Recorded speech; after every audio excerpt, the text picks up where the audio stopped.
I tried wearing a black shirt for about 3 weeks now. Now this idea is somewhat obviously from Andrew Huberman. It could also have been from somewhere else, but since I've been following the Huberman podcast and he wears a black shirt, and he also recently had an interview where he talked about the utility of the black shirt, I not only at this point in time but also earlier already tried something like this, and I even tried the exact same shirt, but it didn't really fit, at least at this point in time. But now it somewhat seems to fit, so it's maybe also my thinking that has changed in between. So now I want to discuss why I made this change and what are the different things I noticed during these 3 weeks. So first of all, I want to go a little bit into the history of trying to standardize my wardrobe. The idea is pretty simple. The less decisions you have to make that repeat themselves over time, the more time there is. Because you only have a limited amount of processing power every single day. Maybe you have the belief that there is an unlimited amount of processing power, which might even benefit you more than the other belief. But at least in my experience, I only have like a limited amount of things I can do in a given day. And I usually tend to be one that thinks about outfits all the time. And if I take this shirt and then maybe my arms look like this, and in this shirt I look this, and maybe for this situation this shirt would be okay, but for this situation not, and maybe if I then cook before, then I have like stains on my shirt and this is not good, and so on and so forth.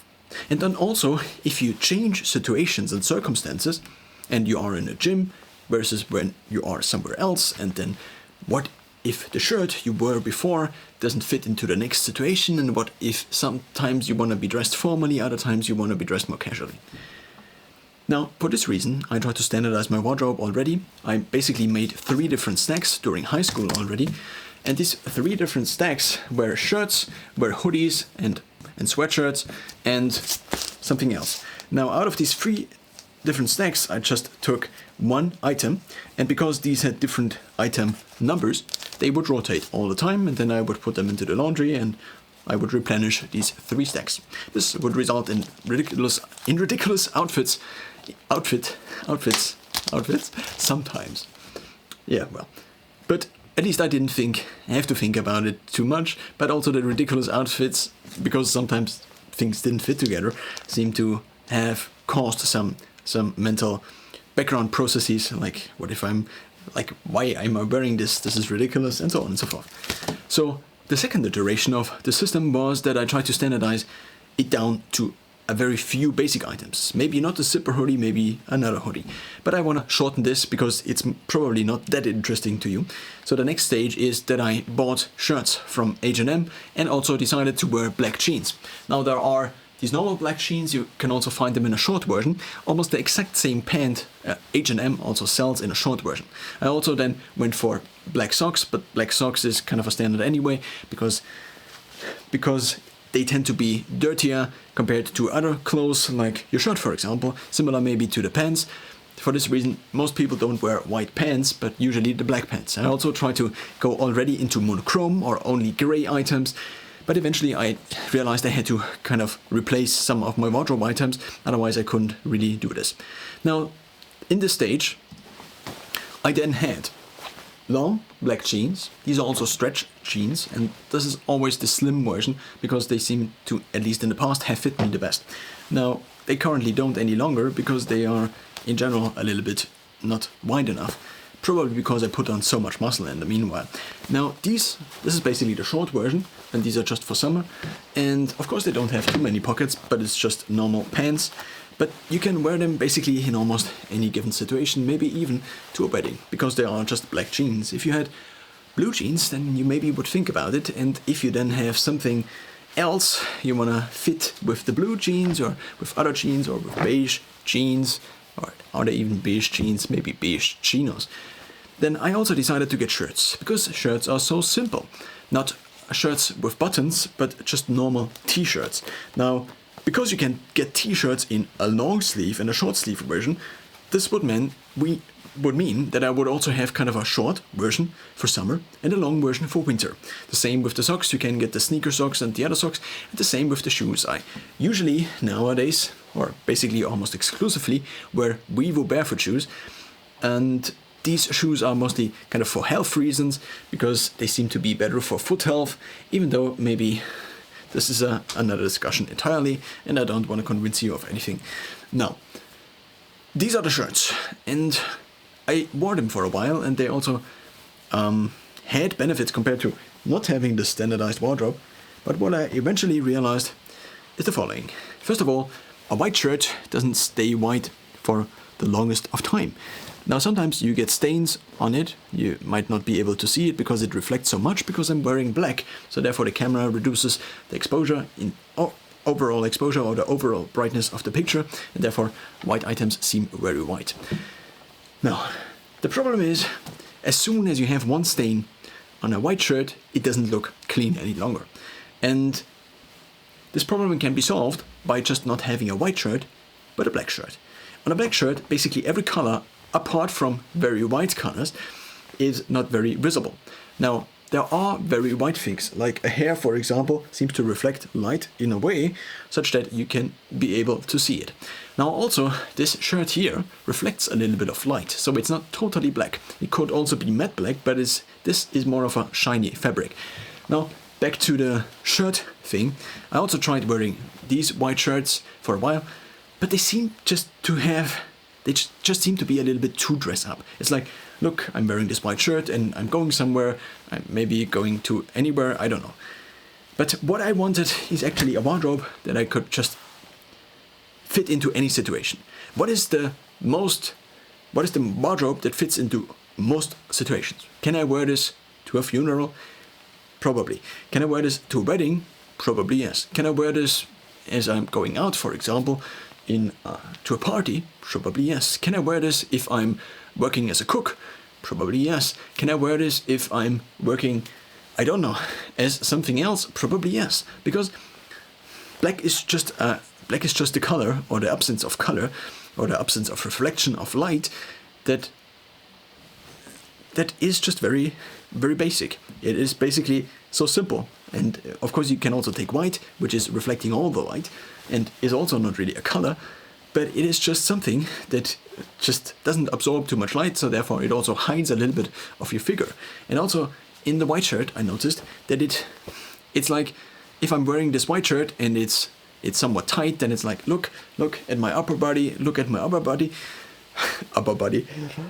Yeah, well, I just didn't really like it. And also you can partially kind of see through, and I didn't like this aspect very well. So it is not that professional also for this reason, or at least one could say.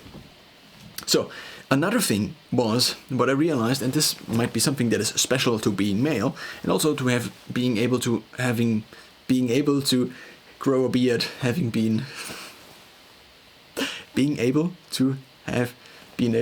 don't know what the proper construction of the sentence would be.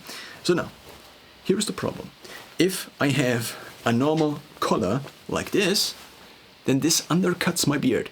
As this undercuts my beard, then I look as if I'm unshaven. Whereas if this is against my skin, and if there is skin exposed in between the beard and the face and the rest, at least that's kind of my theory, it seems to look a little bit more clean. Also on the side it looks a little bit more clean. So as soon as there is something that is under the shirt, and this is also kind of the same with black shirts. With black shirts it's even kind of worse to a certain extent, because then there is no distinction.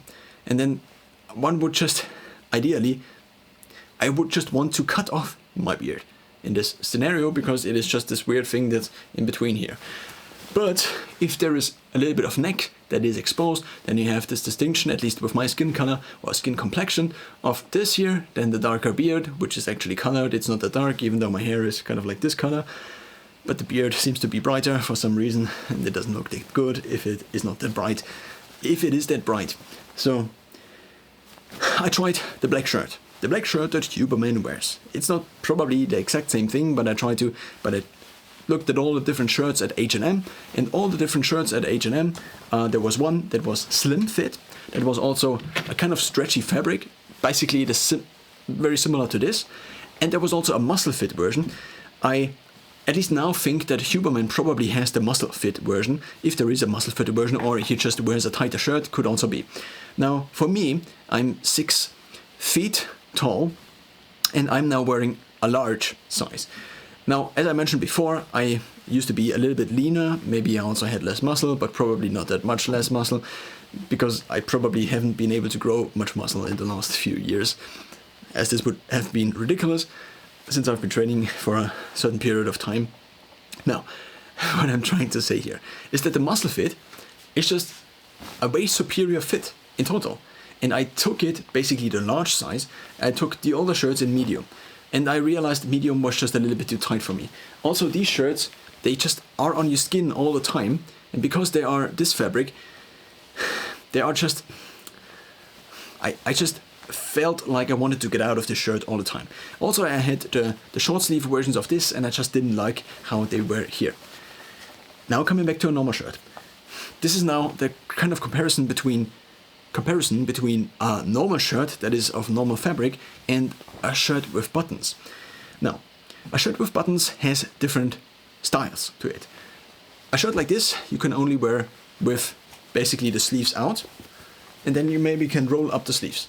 But as you roll up the sleeves, these here expand, and then because your wrists are basically have a smaller circumference than your underarm, or this here, your forearm, then these over time expand, and then this looks not so good. The same is true for a hoodie, for example. But with a shirt, not so much, because the shirt doesn't really rely on this mechanism, but instead relies on a different mechanism, which is that down here you have buttons. And these buttons you can then unhook, and then you can roll up the sleeve of the shirt. Now, because you can do this, you have now already one different temperature regulation setting, you could say. So you have wearing the shirt normally. You have then rolling up two sleeves at the same time, and then you can also button up the shirt. What I also found is, because the fit fits me much better compared to the other shirts, which I don't know exactly for what reason this is, probably because here at the waistline it is basically more attached to my body and to my waist, which means in return that if I'm out and it's cold, that there is not that much air that can go under here. Whereas with a normal shirt that is kind of just straight, there is usually a lot more air that is under here. So what I also noticed is that the shirt is just a little bit warmer, but it also has kind of the temperature regulation settings, and I also can, if I'm biking, I can just take these off, and also it's a little bit of a different style. It's like, look, I'm working now. Also, I think it's just very practical to be able to roll up your sleeves and then wash dishes, for example, without having a white shirt, for example, which you could attract at any point in time the final tomato sauce thing that then destroys the shirt forever, because you cannot get out the stain. The tomato sauce made stint, maybe would be a word for it. So this is the first setting. Of course, you can then also button up the shirt. Now, specifically with this shirt, what I also found is this is also stretch.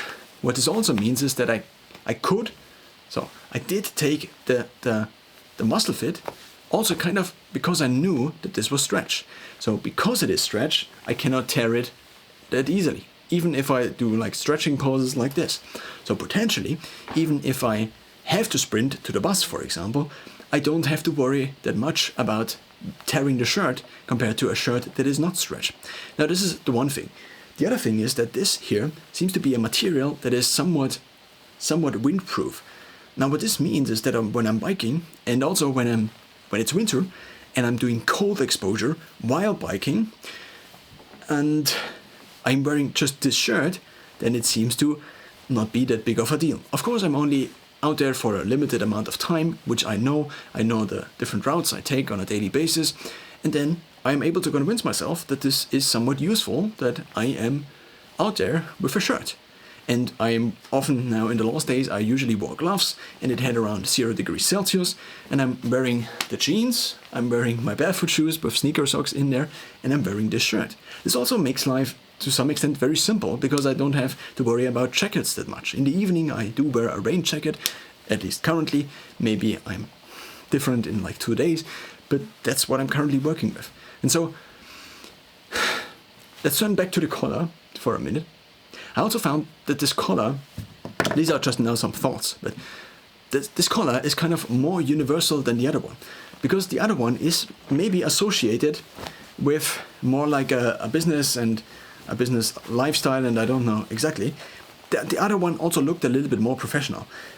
Especially the black one, it did look a little bit more professional, but at the same time, it just didn't work with the beard. So if it doesn't work with the beard and I have to cut off my beard just for the shirt, then maybe it's not the right shirt. Whereas this one, it also almost looks like a normal shirt. So I do have my library bag, and this is basically my mobile office, you could say. This goes then into my rucksack, and in my mobile office I have a cap, which is to decrease basically the field of view, and then I also have this here. Now this is just a very small package, and this very small package is a long sleeve shirt. It's the exact same shirt from H&M, the slim fit, crew neck. This was in M, but I now got the large size because I also basically wanted to get the large size, and also the other one just didn't fit me any longer. So this is rolled up, because rolling up seems to be the best way, or the most packing efficient way. Now this here can go under this shirt, and then I'm basically, in terms of the warmth, I do have kind of a hoodie. So I could wear this as the outer layer, I could also wear this as the inner layer. So if I'm, for example, anywhere out and I really need to get warm right now, then I just get this out of the bag, and of course everybody knows how to get a hoodie over something. But then I can just wear this, and it also, of course, now we can still see the shirt underneath, and I also have the rolled up sleeves. But because it doesn't have a collar that stands out that much, but the collar is much shorter, it now is not also that big of a deal. It doesn't look like super weird as if I'm having a collar button shirt, but then having this shirt thrown over, and then I can just get this off again. I think it usually makes sense to have the normal button shirt as the base layer, and then to just not remove the base layer, because with this again you cannot really roll up the sleeves without damaging them in the long term. Now they might return to their normal circumference within maybe months, but then over the years they might eventually expand. Now I also can wear it in reverse, as I already mentioned, and because as a silhouette these almost look identical sometimes, at least if you don't see this, then it almost looks like a normal shirt. So it's basically, hey, this guy is just wearing a normal shirt, but hey, it's an actual button shirt or a collar button shirt. And what I'm trying to say is this: it's basically the shirt that I can wear to almost any occasion, or it is the shirt that fits this description the most. And I think this special collar does even have the advantage of being more universal than the other one. And maybe it does not look that professional, so if you want to go a little bit more professional, then maybe go for the different button. Also if you don't have a beard. But if you want to go for a little bit more universal, then maybe going slightly more into the casual thing might also be useful. And so I found the shirt, and I have been wearing it for now 3 weeks, basically every single day apart from one day. I also have 2 of these shirts, so I wash them a few times a week actually. And what I also found is, because of the material, because this is not something that is made out of cotton that much, I think it's elastan or something like this, it actually dries up very quickly. It's similar to maybe a sports shirt, for example, or sportswear. And because it is stretch, I might be able to sprint in it. I actually did run a few times in it, not specifically because I went on a run, but because I was just walking somewhere, and then I just ran back to my apartment because I had too much energy left, and I wanted to go to sleep at some point in time during the day, and so I wanted to get rid of the energy, and I just ran back. And it's not that big of a deal. And also because the pants are also stretch, I also don't lose my keys because this is kind of tight. Now the pants ideally would not be that tight, but maybe similar maybe to the shirt. What I also noticed, maybe just an additional point, if I have very loose shirts, then I cannot see my posture very well. If I have a tighter shirt like this, then in order to not look like this, I have to somewhat have a decent posture. And as long as I have the visual reminder, this seems to constantly feed back, and so I'm able to have a better posture, which is probably better for my spine health in the long term. Maybe also better for a lot of other things, also for perception of myself in the eyes of others, and so on and so forth. So in short, I did find the black shirt to be very useful. I took Anders Huberman's idea of the black shirt. I slightly changed it in order for me to fit at least with my beard. Also, Huberman has a beard, but he usually has his shirt up like this because his neck is so thick, but mine isn't.